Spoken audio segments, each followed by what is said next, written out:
Welcome to the Card Authority podcast, where we talk all things trading cards, AFL, NBA, and more. We cover it all. Check out cardauthority.com.au for more information, news, and all our episodes. And now, this week's episode with your hosts, AJ and AJ. Welcome to episode 2 of the Card Authority podcast with AJ and AJ. Well, we've made it. We're at episode number 2. The feedback has been absolutely sensational after the first episode. Thank you to everybody that has sent us messages, followed us on our social channels, Card Authority AU on Twitter and Facebook. Look, we really appreciate the love. AJ, welcome back. We made it. Yeah, mate. Great to be back. Episode 2. Just so the listeners know, episode 1 only came out yesterday for you guys to listen to. And as AJ said, incredible feedback so far. Thank you all so much. It's really exceeded all our expectations for that first episode. And we're really excited that people are liking what we're talking about and already submitting some fantastic questions and feedback and whatnot as well. So keep it coming, guys. That's right. And spot on, AJ. So look, if anyone has any questions, whether it might be just something they want to know or they want to get involved in one of the segments. AJ's going to be introducing one of the new segments tonight. It might be unicorn hunting. It might be whatever. Please feel free to reach out to us on Facebook or Twitter or us personally, and we'll certainly look to address it on the show. All right, AJ, we have got a very, very big week ahead of us in the card industry. I know you're excited. Everyone's excited. It is the official release of Dominance 2020, which will be coming out officially on Thursday. Pre-sales start on Monday. How are you feeling about it? Are you excited? Mate, I am. I'm very excited. There's been a pretty big build-up so far to it. A lot of people are talking. The whole scene is in a different place to where it's ever been before for the release of an AFL product or the release of a trading card in general. But it's interesting times. The market's certainly changed. I think it's going to be coming really hot off the press when it goes for pre-order Monday morning. So 10:30 a.m. Monday morning, people better be clicking. I've got NBN getting installed actually at 8 a.m. So it's a bit of a worry for me. I'll be tethering from the phone, I reckon, to try get my order through. Yeah, look, it's certainly exciting, and I guess, look, I joined the space. I guess we'll rejoin the space just before the release of Prestige, and it was a completely different mood. I remember seeing the previews that were coming out for Prestige, and people were not excited. If anything, they were really concerned. They didn't think it looked very good, all those sorts of things. But, so far what we've seen, 12 previews so far, and I think the mood overall is really exciting. Yeah, absolutely. And look, as you said, AJ, Prestige is actually a big a point of reflection, I suppose, within AFL cards and the hobby because, traditionally you have, Series 1, which is your Footy Stars product for Select, and then Series 2, which in the past last year it was Dominance. Prior to that it was Legacy, and then it was Certified in 16 and 17. And the Series 2 product is a higher end product. This year, we saw the entry of almost what was a 1.5 series product, which was Prestige. It sat in a middle price point area. And it was essentially like a hobby parallel set of Series 1, but it had a lot of low numbered cards in it, which really gave it some significant value and perceived market value. So, I totally agree with you. Like, the previews were not really well received, but it still sold out in what I think it was 48 hours or something, and the whole product was gone. And I think that's a reflection, really, again, of where the market's at and how many new participants had come on board in the last sort of 6 months, but then really got activated when that new series came out. People were sort of getting involved with older product in breaks and things like that, and chasing down some singles and starting their collections. But then Prestige came in and just went boom. And the build up to Dominance has been huge. It's really hard to predict what's going to happen because we're very much in uncharted territory here. Prestige is the first product, aside from Supremacy last year, which was a one-of-a-kind type of thing as well, and a very premium product. But Prestige is the first time that I'm aware of in AFL trading cards where a sealed product is selling for double the money on the secondary market. And to me, that is a sign of the times. It's a sign that demand is there. And I think that's a real reflection of how the market is maturing, very similar to perhaps the NBA market overseas, where a product will get released and then pretty much a week later, it's escalated in price, and that just continues to go up and up and up. And what's known as retail price as such, it just doesn't exist. Everything is sold out so quickly. You're paying 1, 2, 3 times the price, within a couple of months. Well, absolutely. And it's like, my come up in AFL over the last 3 years was, well, the recommended retail price, that's the price of the product. And that's what you purchase the product for. And it's never going to be more expensive than that. And then I dabbled in a bit of NBA in December, January, or January this year. And yeah, I remember at the time, suggested they have the American product has suggested retail price instead of recommended. And the suggested retail price for a box of Prism was $110 landed in Australia. It was $80 US, 110 landed. And I ended up buying a couple of boxes for $180 Australian at the time. And the person convinced me to buy them. And then they said to me, oh, if you want to be smart, you should buy a lot more. And I said, you're crazy. I'm not paying you $180 when it says $80 US on the side of it. This is nuts. Well, I didn't realize the way things worked in the NBA market. And then, those very same boxes now are literally like $1,100. And it's crazy that they just continue to go up and up in value, which is also a reflection that the single cards inside them are going up. And as you said, we're seeing that incrementally at the moment with AFL cards. It's starting to happen. It happened with Supremacy. And now it's carried through from late 2019 into early 2020 with Prestige. We're even seeing it with Series 1 Footy Stars is selling for, 40% above recommended retail, which I've just never seen before. So, yeah, it's a really interesting time, and we've got a lot of different people. So we'll see what happens. Absolutely. And look, I remember just before sort of Prestige supplies ran out, probably took 2 or 3 months, but I think the tipping point, cases were selling for about 3,300. And I think they were originally wholesale about $1,200, $1,600 retail. So it shows in the space of a couple of months, those people that had cases obviously made a ton of money, but people that were trying to buy that product were effectively paying double of what it was selling for.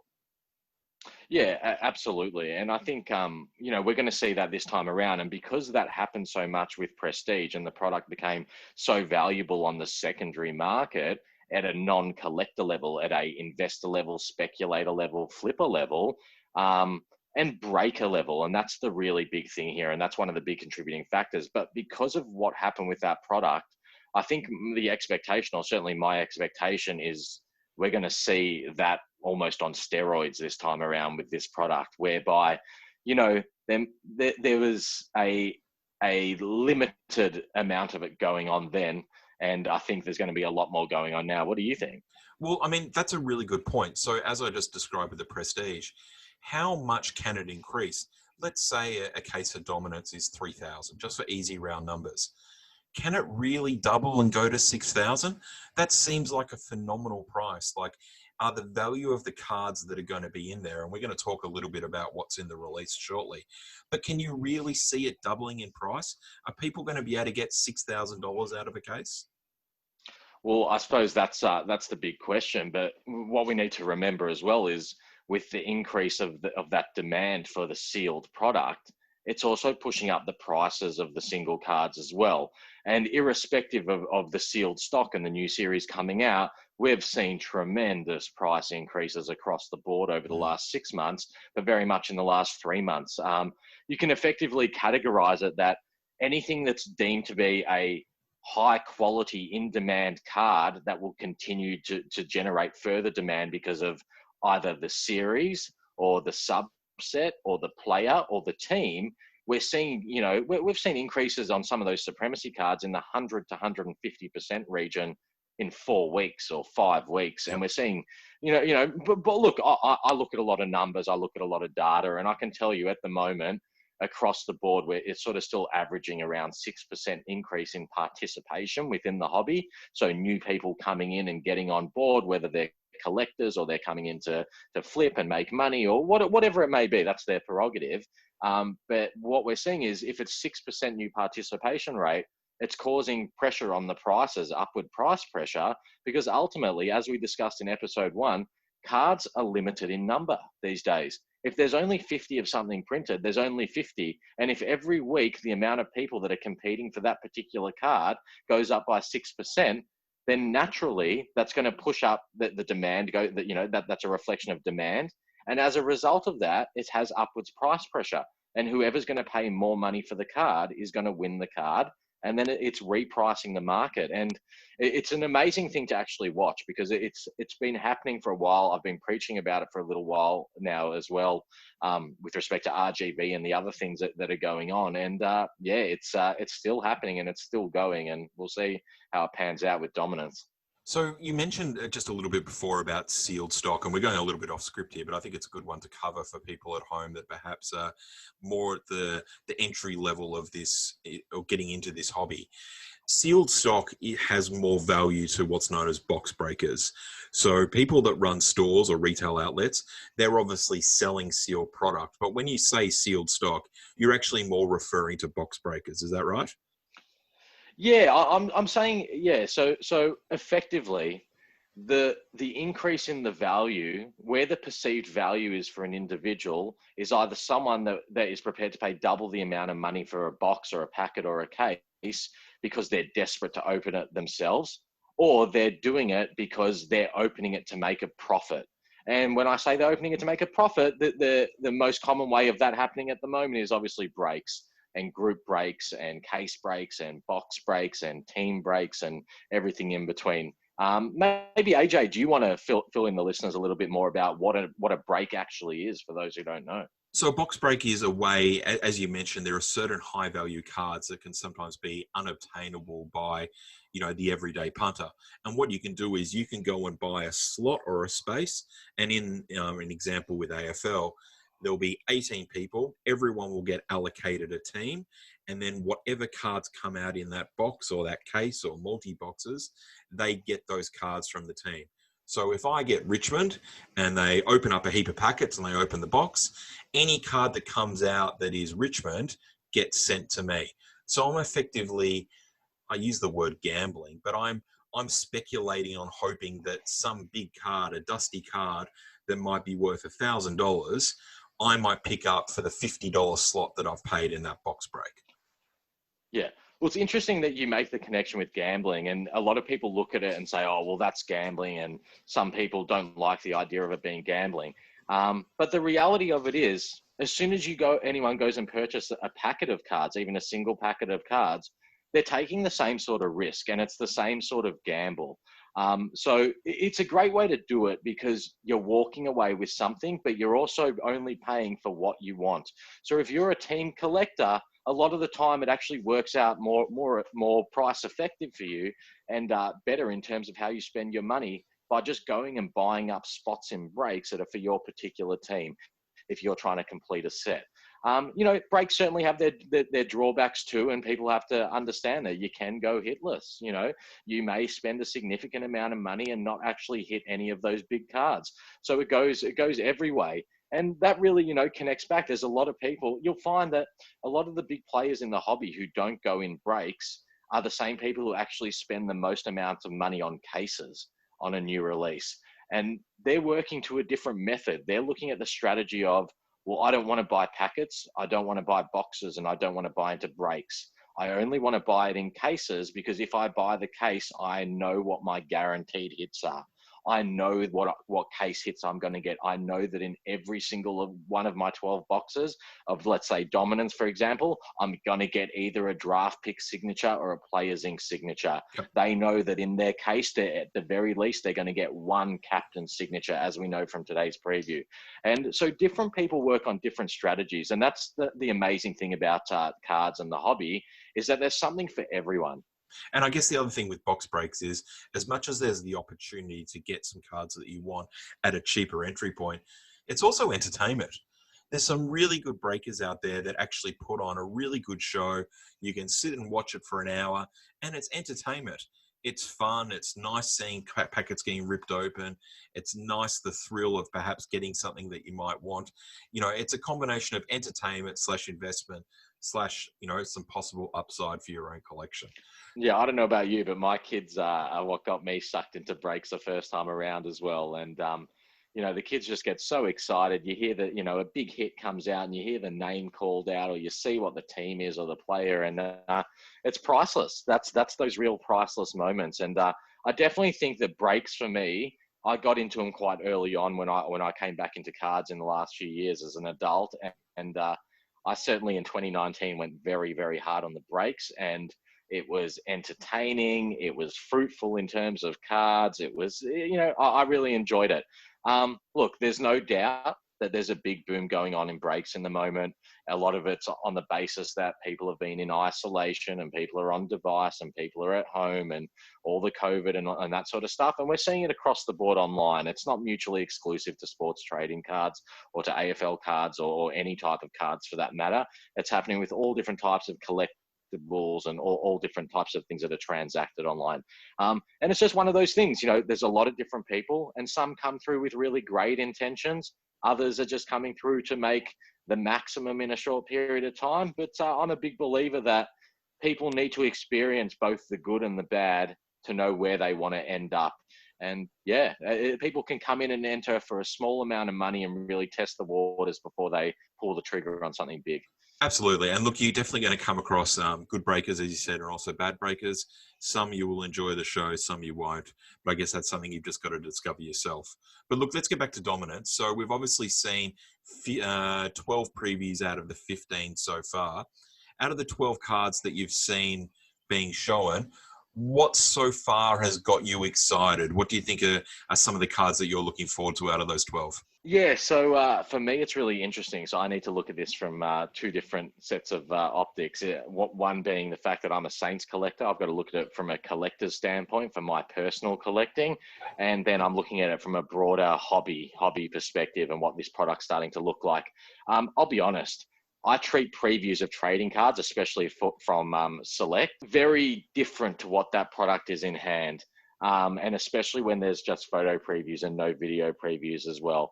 Now, the reality is photos of trading cards do not do them any justice, and Absolutely. especially digital images of trading cards certainly don't do them any justice, because it's all about the finish and it's all about the coating and what's been put on that card. And it really needs to be under different angles of light and in your hand to appreciate it. So to me, I find it really hard to judge cards until they're in your hand. On that basis, I think some amazing previews. The holos, I think, look like they're going to be fantastic. The parallel set looks fantastic. I love how they've gone landscape styling on multiple cards. Yep. To me, that really takes it back to that sort of 2001 to 2007 era of select footy cards where they were doing signatures, landscape, all Australians and stuff in landscape. So I like how they're going back to that. I'm really digging. I think the numbering is pretty spot on at the moment. The ratios and collation should be really strong on that basis. I think the dominance cards are just going to be, that's going to be a real interesting one this year. They were big off, they were big off the mark last year, and then they sort of tumbled a little bit in price, and they've started to move right back up again to where they were. However, we're in a different climate now. There is so much demand in the market. You look at some of these big players, the Dusty one is a great example. Mm-hmm.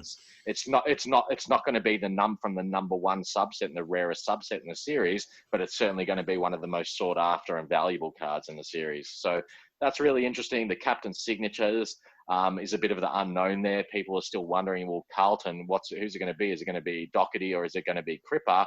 Or could they revert back to the dual signature?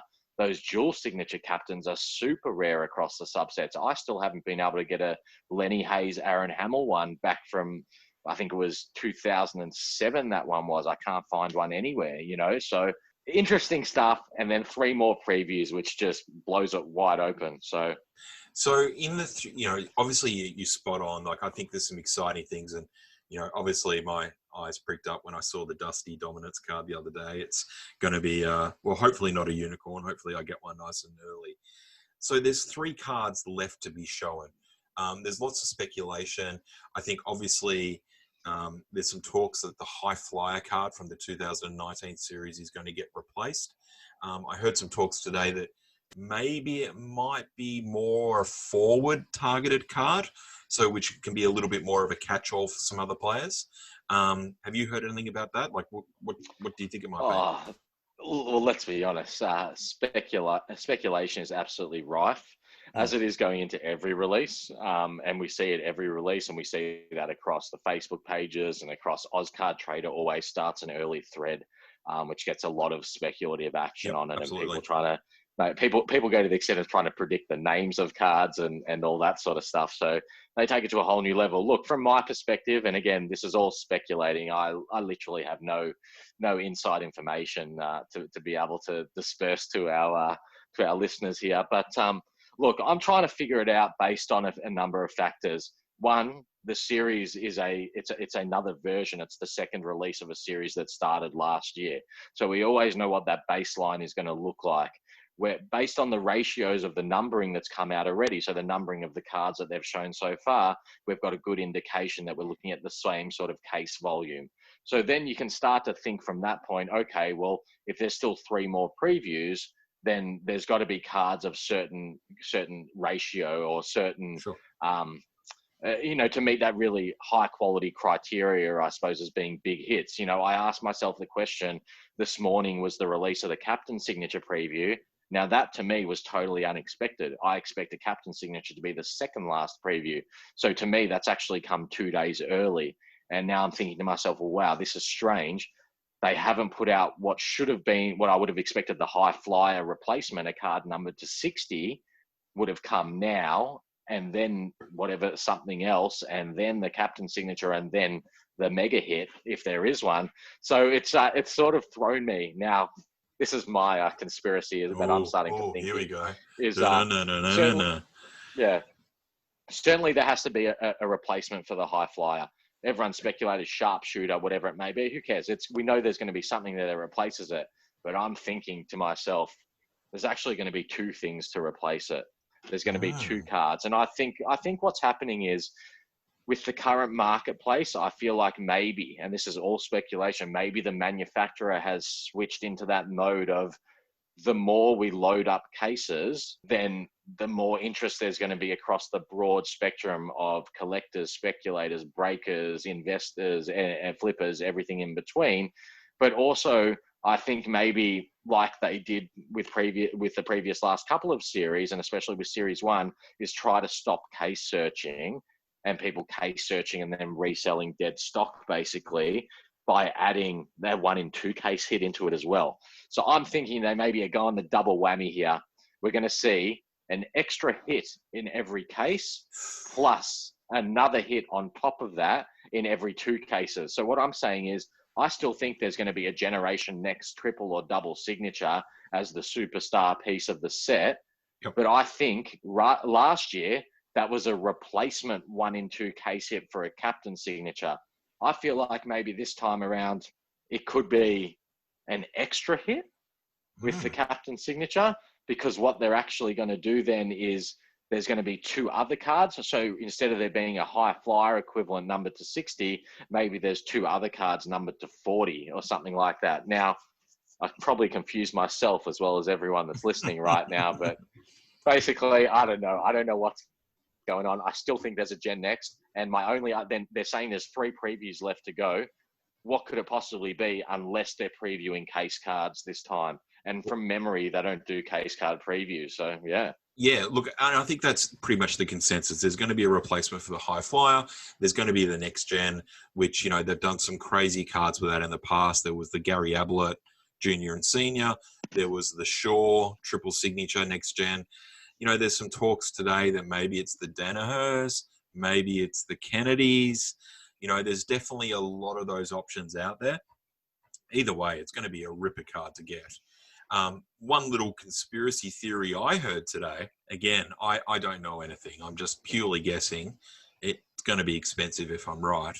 But I heard there might be a platinum showstopper with an autograph.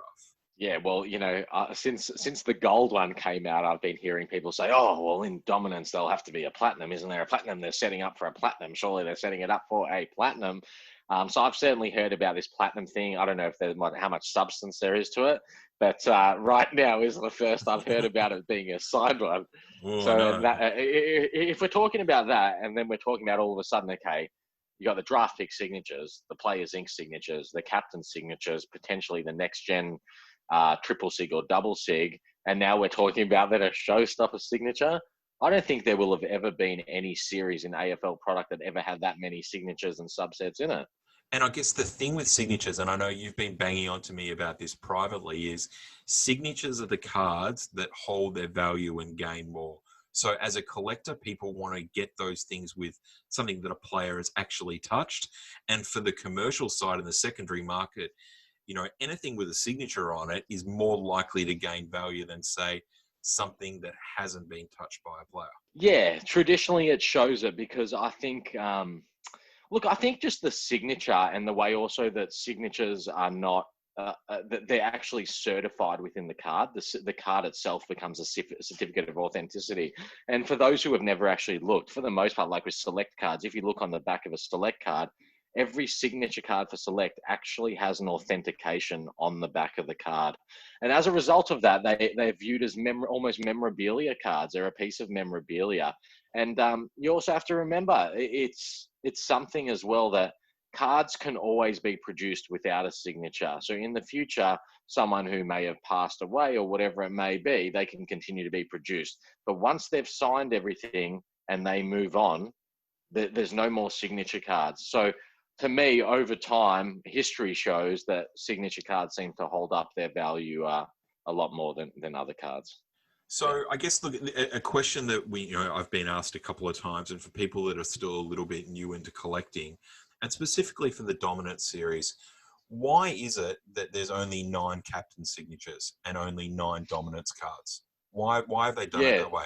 That's a great question, and I forget sometimes that you've only come into the hobby as well this year, so you've had to learn this stuff recently too. So when Dominance came out last year, they released 9 teams with a Dominance card numbered to 60, and the alternating 9 teams with a captain signature card.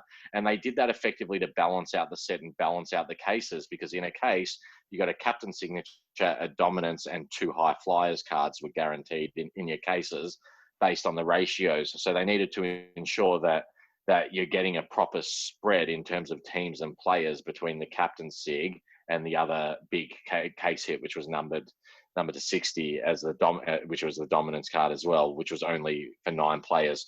So what happens is this year, the alternating 9 teams have swapped over. So last year, so my team, for example, St Kilda had the captain signature last year. So this year, it's going to be the Dominance card. Whereas the other teams who had the Dominance last year all have the captain signature this year, and they're very predictable because you know who the captain of the club is for most teams, unless it's Carlton, who has a co-captaincy going on.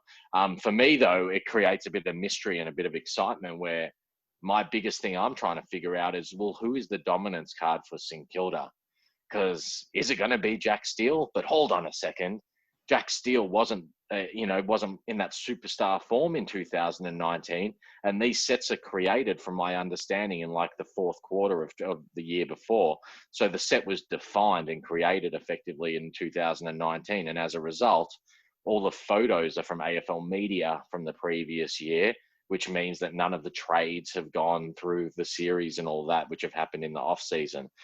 So yeah, basically that's the long-winded answer as to there being 2 different types. So everyone out there, if your team had a Dominance card last year, they have a captain signature this year. If they had a captain signature last year, they have the Dominance card this year. That's as plain as it gets. Hopefully for my team, it's a good one. Perfect. And I think that's a really good thing. And it can be confusing. I see a lot of people talking about, cheering, wondering what their Dominance card's going to be. But you're right. If you're a Carlton supporter, you had Patrick Cripps in 2019, there isn't going to be a Dominance card for you this year. But after what we just talked about over the last few minutes, hopefully there's going to be a whole range of other cards that are, going to get you excited and make you want to chase. Yeah, absolutely. And one of the great things about the Dominance set and something that a lot of people don't think about is actually the draft pick signature cards. Because depending on who that draft crop is that's come through, there are some absolute superstars of the game or future superstars of the game. What's really interesting is you look at a team like Gold Coast, which has the smallest collector base. I would say the smallest, or one of the smallest, obviously, supporter bases. I don't know what their membership numbers are exactly. But as a result of that, their cards don't have much demand and they generally go really cheap. But, all it took was for Matt Rowell to show a bit of what he's capable of. And now everyone knows that he's got a draft pick signature card coming through. All of a sudden, you got breaks being pre-sold and pick your team breaks where you can choose the team you want. And half the people are trying to choose Gold Coast because they know that Matt Rowell, a future superstar of the game, has his draft pick signature card. And simply just based on that player and his performance in those few games that he strung together before he got injured, that has taken a card that would otherwise have been probably a $10 to $15 card. Now, I'm sure I'll back this in. I reckon straight off the rank, that's a $50, $60 card straight off the bat, and it only goes up from there. Goes up from there. At least. But what's really interesting, AJ, is like last series when Dominance came out, the players who were not considered the top players or at the top clubs for the draft pick signatures were all selling for $20 on release. The big players were selling for $50 to $60. Then you see that demand really start to kick in and the market dries up, and all of a sudden you got cards going for huge money. Bailey Smith, I'm telling you right now, Bailey Smith draft pick signatures, when they came out, they were between $15 and $25 a piece. They are selling now. I saw 2 of them on eBay sold for $215. $215, and they're not around. You can't get them. They're not around. You can't get them. But what's incredible is 4 weeks ago, that very card had hit $110 peak, $120 peak, and everyone was talking about, oh wow, Bailey Smith cards are so much. Look at the bloke's performance he put in the previous 3 weeks from now, like over the last 3-4 weeks, and boom, the card has basically doubled in price. Now we're seeing acceleration right now, like what's seen in NBA. Like literally players are performing in a single game and the prices are moving on that basis. It's something I haven't seen in my time yet, like until really now. It's quite, it's a really interesting place. I can tell you right now, you think Matt Rowell's going to be worth $50. I'm buying at that price every day of the week. I think you will find that card will be almost $100 out of the gate, because people know he's a superstar. They're going to want to get hold of those cards. I'm happy to. Yeah, I'm definitely taking overs on $50. Let me ask you this, whilst we're going down this line then. Sure. What do you think is going to be the most valuable card in this series? Based on what you've seen in the previews and what you know is coming out, what are you thinking at the moment? Absolutely. The Dusty Dominance card's going to be worth $1 million. You know, that without doubt is going to be the most expensive card. No, look, I think it's probably hard to say. I think that from what we've seen so far, I would say the Dusty card is probably going to be the most expensive or the most sought after. I think the Captain Sig, I don't have my list here in front of me, but I'm sure there's going to be, is it a Hawthorne perhaps? They've got a Captain Sig this year. That will probably fetch a fairly high price. We talked about Matt Rowell, but yeah, I think from what we've seen currently, I think probably the Dusty card is going to be the most expensive that we've seen right now. Yeah. So for me, it's a really interesting one. I'm conscious that, we talked about in episode 1 about why both Collingwood and Richmond cards are generally higher priced and have a bit of a premium associated with the demand. We have in this series a Scott Pendlebury captain signature. Now, absolutely, at the end of the day, that's right. Yep. You couple the Collingwood captain signature with the Scott Pendlebury, such an incredible and incredibly successful player that has such a huge following as well, within the Collingwood faithful and especially the collectors out there as well. To me, that's by far the biggest captain signature across both series of dominance, and probably the biggest single card outside of the triple sigs or the Ablett Next Generation in 2018. It's really interesting though. The Dusty one and a dominance card is really interesting. We're seeing huge price surges at the moment over the last sort of 4 to 6 weeks on Dusty cards in general, and over a prolonged period as well. But I know. I'm interested to see how this stacks up. See, last year, what's happened with Dominance 1 last year was that most of the Dominance cards open really high in the first couple of days, and then they seem to level out, and then you have these waves of buying and selling and buying and selling. But for the most part, Dominance cards were moving in that 100 to 200 range, except your Tom Mitchells and your Crippers, and then your Steel Sidebottom, who was actually the most valuable. And all of a sudden, you're seeing these cards going in that 200 to 450 sort of range is where they were at. Now, the market's certainly changed. The demand is big. The demand for that Dusty, no doubt about it, is going to be massive. Is that Dusty card going to pop out starting at $800 or $1,000? Who knows? But if it does it lift the entire benchmark of the whole market? And are the lower level ones, are they not running at 100 to 200? Are they actually running at 300 to 400 because Dusty is so huge it's lifted the whole marketplace? So that's one of the things I'm really looking out for here as well. As I've harped on about, I think we're really in an unprecedented time where it's hard to judge where everything's at because the demand is just so big at the moment. And yeah, for me, I'm really want to look at this whole situation when everyone starts opening up that product and it starts hitting the singles market and that secondary market as to what's going to happen.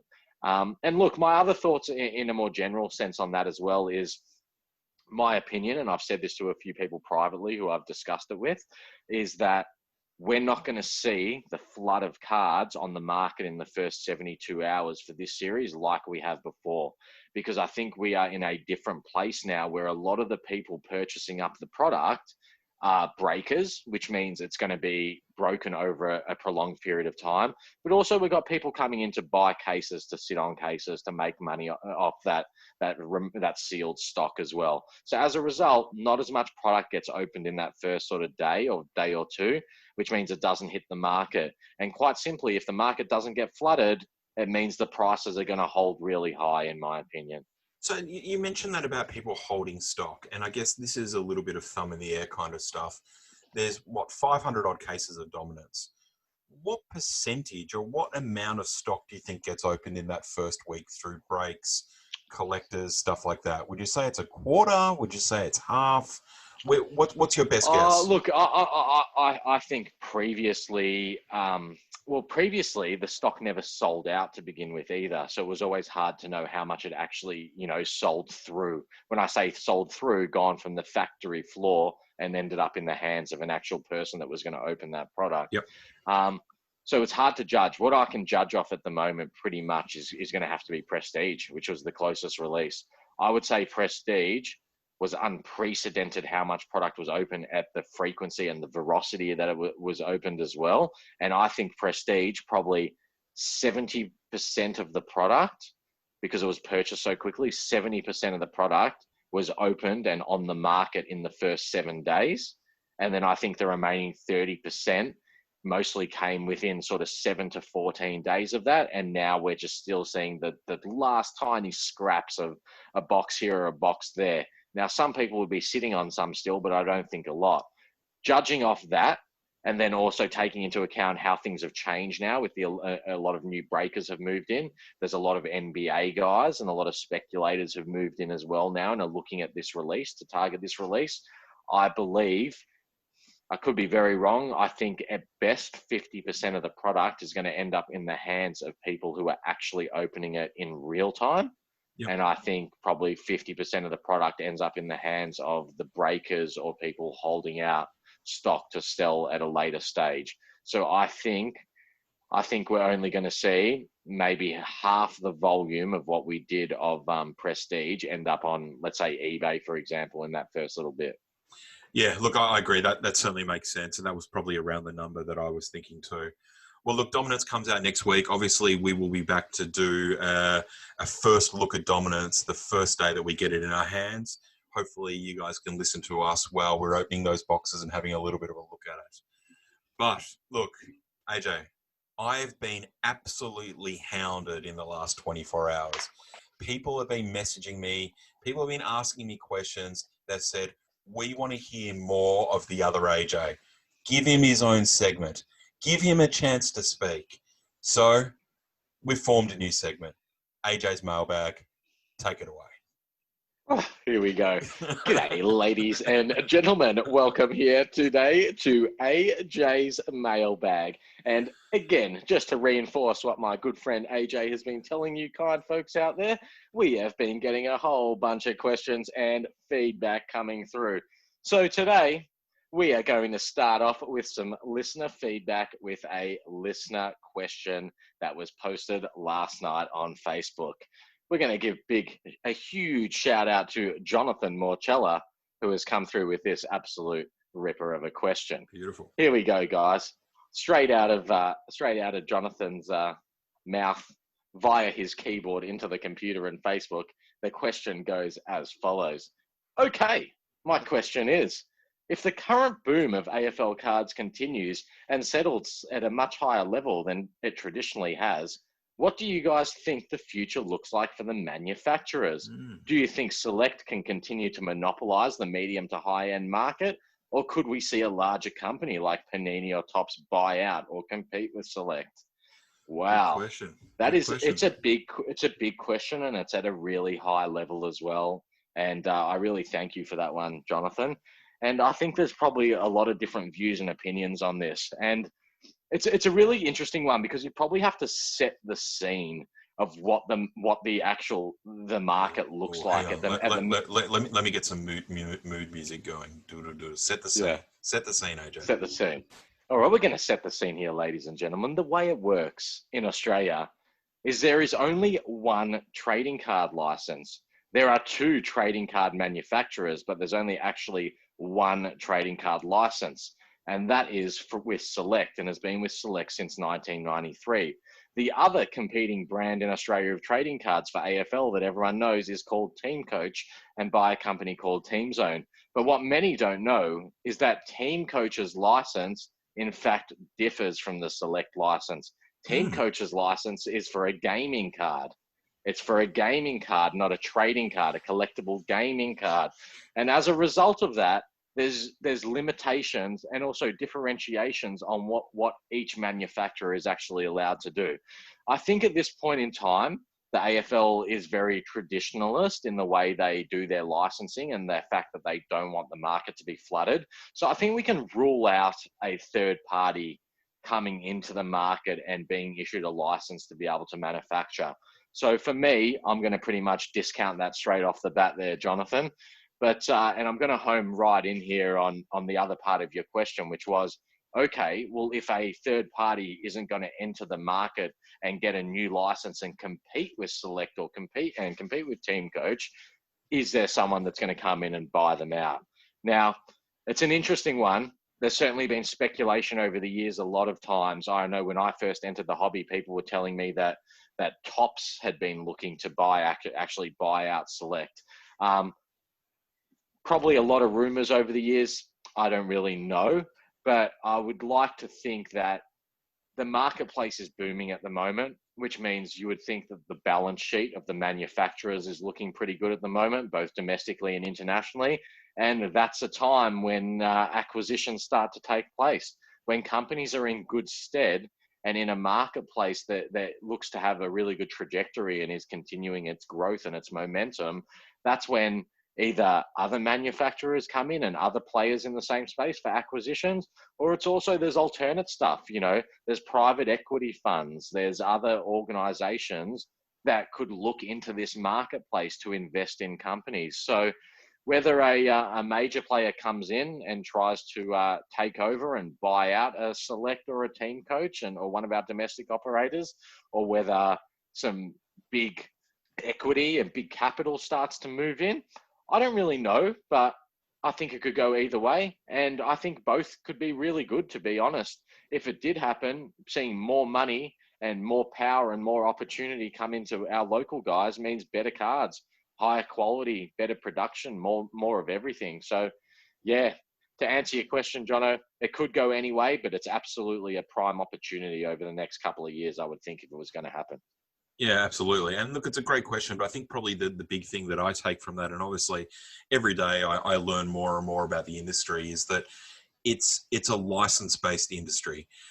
Joe Bob can't go and set up his own card trading and start knocking on doors of 7-Elevens and going and selling his own cards. The AFL is very strict with how they hand licenses out for all their products, whether it might be wagering or soft toys or footballs or shoes or whatever.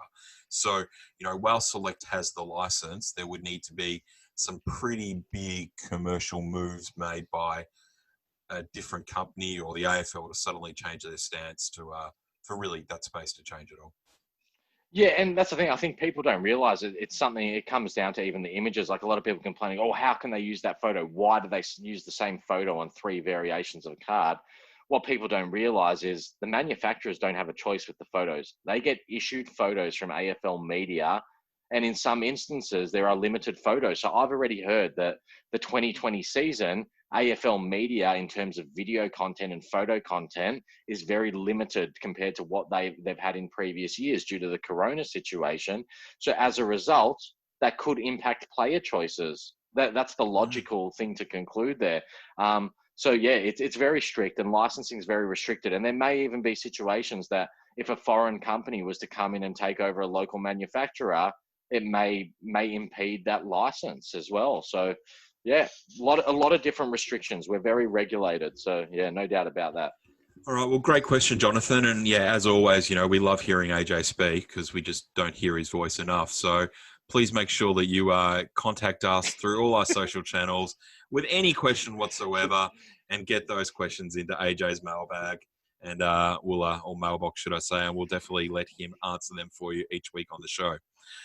AJ, I've got a question for you, and I get asked this all the time. And obviously, I have quite a lot of Dusty cards, and I've got quite a lot of Showstoppers.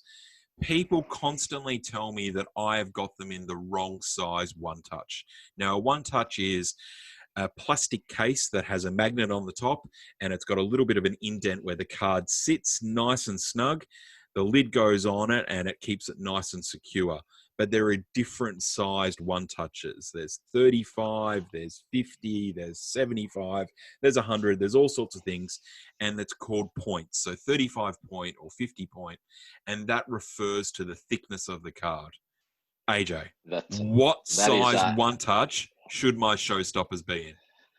Oh, well, I will tell you, sir, that firstly, not Showstoppers, the one touches, there are many different feelings and positions that people have about one touches. Some people won't even put one card in them. It doesn't matter what it is. They refuse to put it in. Other people swear by them. I'm a fan of them.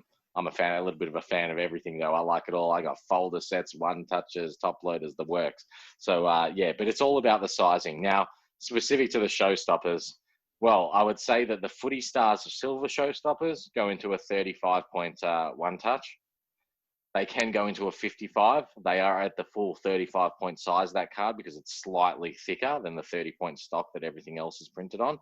But I would say for the, I found that with the Prestige Gold Showstoppers, 55 was the way to go, especially when they've got that extra protective film on them as well. So certainly the ones I have are in 55s. In general, though, a lot of people seem to think that Showstoppers actually scratch cards. In my own personal experience, I haven't had that issue. I remember when I came into collecting, and last year I got a lot of foil coated Brownlow predictors last year, and I put them all in one touches, and I put up a photo, and that was my first experience of getting berated from angry adults collecting cardboard, let me tell you. And I had people tell me, take him out, it's going to scratch the surface. I thought to myself, okay, and I pulled them out of all the one touches, and I still haven't put them back in the one touches. But since then, I've started to think to myself a bit more objectively and like, well, the whole thing is, if you're using the right size one touch, then it really shouldn't have any up to down movement inside. And as a result, there's nothing to scratch. Attaching itself to the plastic surface or the hard plastic surface should be the equivalent of it touching the front of a penny sleeve. They're both ultimately made out of the same material. And that's my justification. So full disclosure, I'm getting ready for the abuse that's going to come at me. All my Showstoppers are in 35.1 touches. And what I feel for me is that it keeps them nice and snug. The card doesn't move. I put them in a team bag or a graded bag after I've put them in one touch. So they're nice and secure, and then they get put away nice and safe. The card's not moving. I'm not shaking it around. The chances of them getting scratched is minimal, and it's nice and snug. It's nice and firm. Why would I want to put it in a bigger one that potentially gives it a little bit of breathing room so it can actually move and shake and scratch? Am I insane? Am I insane, AJ? I support you. I Phew. support your justification. And I might just add, I'm one of those geniuses out there that. So basically, when I first started collecting, I decided to bulk collect these St Kilda Brownlow predictors. And let's say every week I was getting 5 or 10 new predictors in the mail. So every week I was going to Card Zone and getting 5 to 10 new one touches, and I would put them all in the one touches, and then I had them just stacked in a cupboard. Mhm. Not protected or anything, just stacked on each other in a cupboard. I never thought about the fact that plastic on plastic is going to scratch. Anyway, so that was fantastic, great. Then I showed them off in the photo, posted the photo up, got berated. So I took them all out of one touches and folded them, put them into sleeves and into folders and paged them. But then I looked at all my one touches and realized that every one touch was completely scratched because they'd all been stacked on each other. So I'm all of a sudden left, and I'm talking like 120 one touches here. And they these were are a combo of $5 or $6 each. You know, yeah. that's a Oh look, back then they were only $2 to $3, and we're talking like a year ago. A year ago, that's the difference. But what actually happened is, in the end, then I stopped using the one touches, and then they were all scratched, and I didn't realize that the reason, you're supposed to put them in team bags, or you're supposed to put them in one touch bags. So for those who don't know, whether it's top loaders, stacks of cards, one touches, graded slabs, Ultra Pro has a product called team bags, one touch bags, and graded sleeve bags as well, which are exactly designed for that purpose. One, to stop the scratching, and two, for additional UV protection and protection from the elements and from moisture and everything as well. So now I have all of my one touches are all bagged, and all of anything that I have in top loaders are all bagged as well. My cards and folders are sleeved and then put into the pocket. So I'm trying to go the protection route. But bottom line, my loss on my 100-odd scratch one touches were another collector's benefit. And a big shout out right now to Mr. Tommy Bruin, who many would know from the hobby, an absolute stalwart of the hobby. one of the great men. A big Bulldogs collector, but also a collector of NBA cards, NFL cards, MLB cards, every card you can think of. Tommy Bruin is the hit specialist, and I said to him one day, mate, I've got all these scratch one touches. They're just wasting space. If you can use them for something. And he was just like, well, perfect, because I have all these NBA cards and all this stuff that the thickness of them, they need to go into one touches. So my loss was Tommy's benefit, but my benefit is that Tommy's a legend. I like it. And yeah, Tom's one of the great men. So look, we talk about storing, and obviously, you learned some valuable lessons there about not stacking one touches without them being in bags.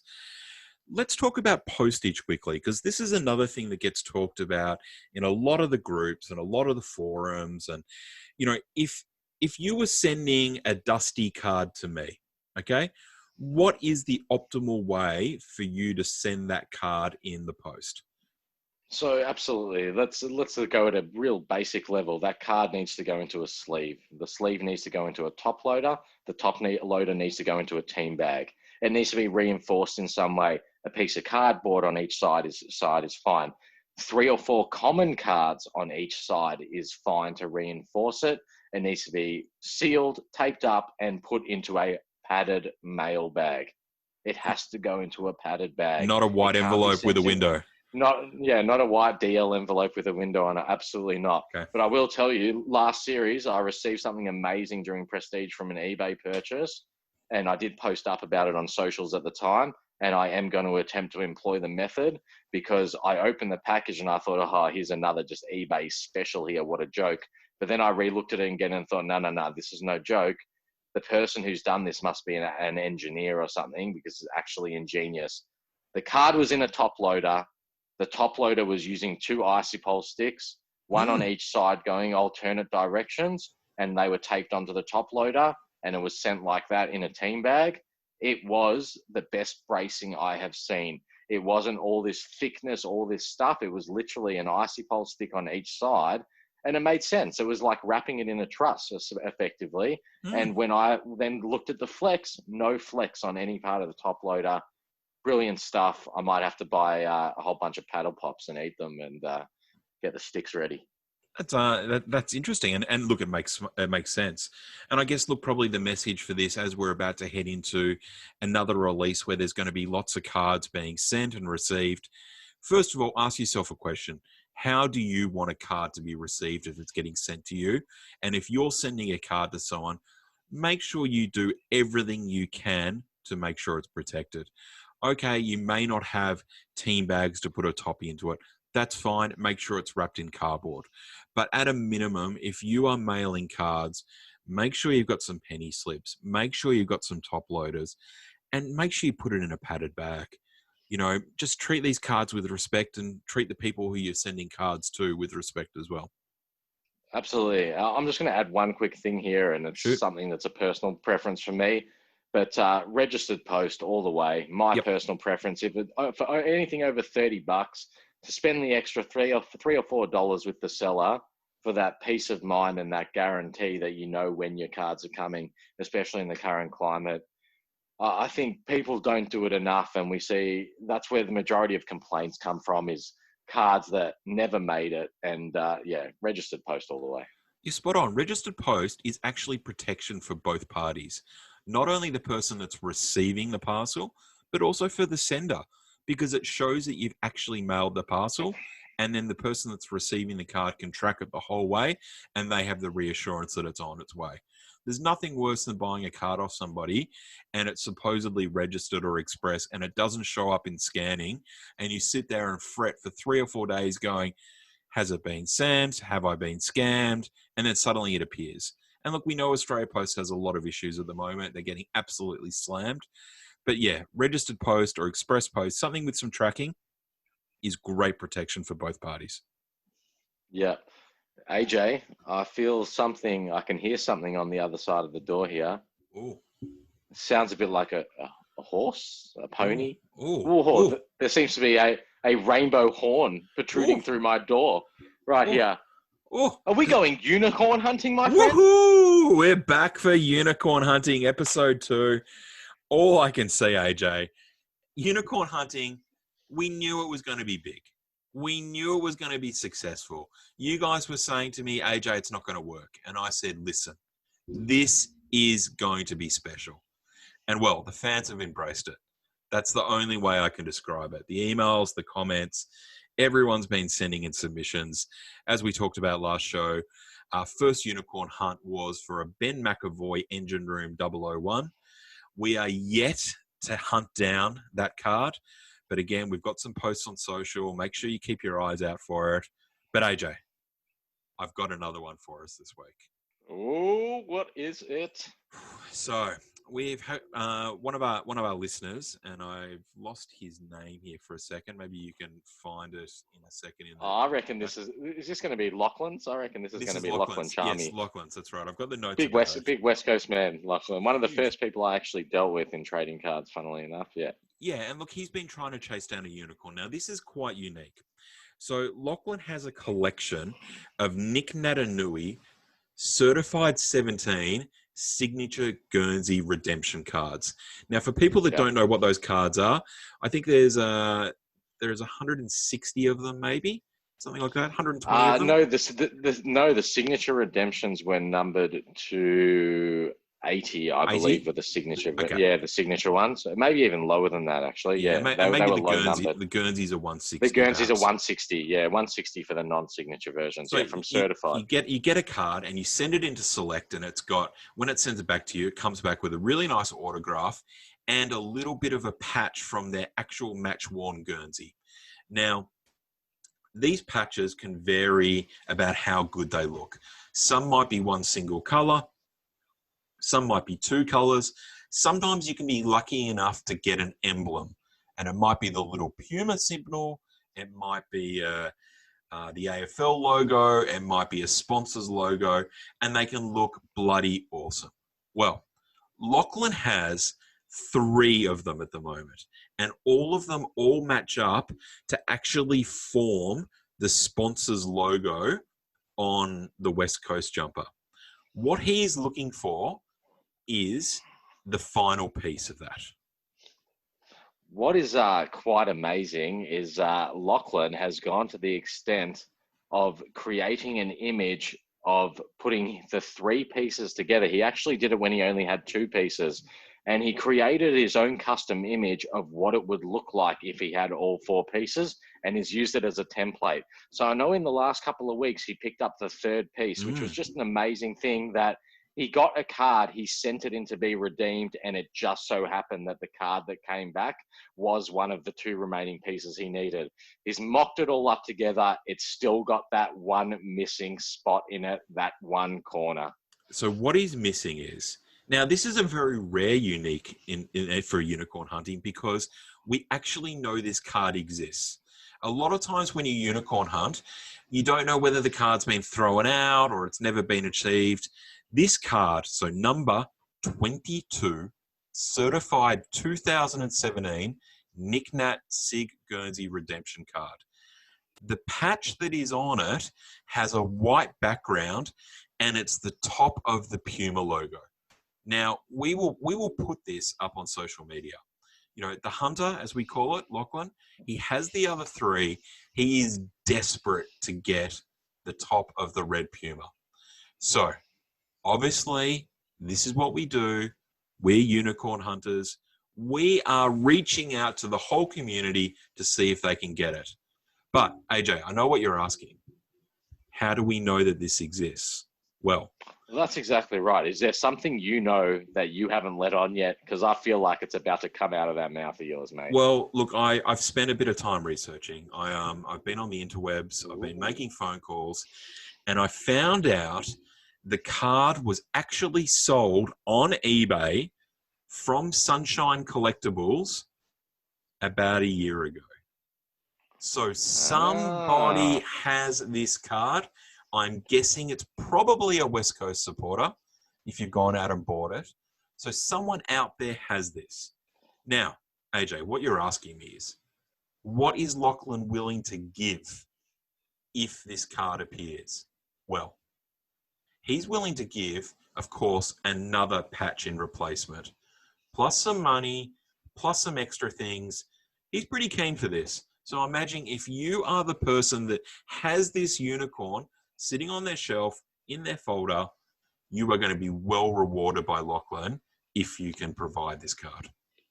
I think Card Authority is going to come to the table here and back up Lachlan with whatever else he needs to get that card as well. So absolutely, I think it goes twofold. If you're the person that bought that card 12 months ago, well, just have a think about Lachlan and the 3 matching pieces he has.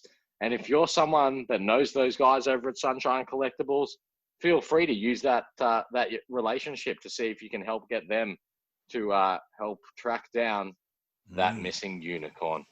And as what you said, AJ, look, obviously, you know, we both have some pretty extensive cards at our disposal. We will certainly help make whatever trade is necessary. Don't come and ask for a Dusty because you're not getting one of those. But anything else, you know, I'm certainly happy to help. And I know you will as well, AJ.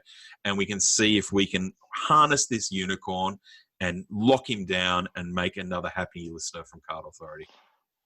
You heard it here one time, listeners. Let's find this unicorn for our friend Lachlan, and close it off. Get him the card by the next episode, and then we'll be searching for someone else's unicorn.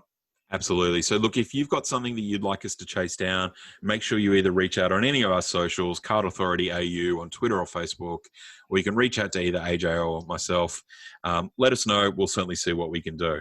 But hey, AJ, another amazing show. You've been brilliant. I really wish you'd speak up a little bit more. We'll get you talking a little bit more next week. But I'm very excited about Dominance coming out in a couple of days. Absolutely, mate. I just once again want to tell you how great your initials are and really commend you and your parents for coming up with that one. I couldn't have done a better job myself, so well done with that. Fantastic. And yeah, really looking forward to Dominance in the coming days. And hopefully we can bring to you another episode once we've cracked into a bit of it. And we'll catch you guys in a few days. And thank you again for tuning in, and make sure you share the love with all your friends or anyone else in the hobby, any like-minded people. They could be getting in. They may have been in for decades past. This has got a little bit for everyone as we go through the season of Card Authority.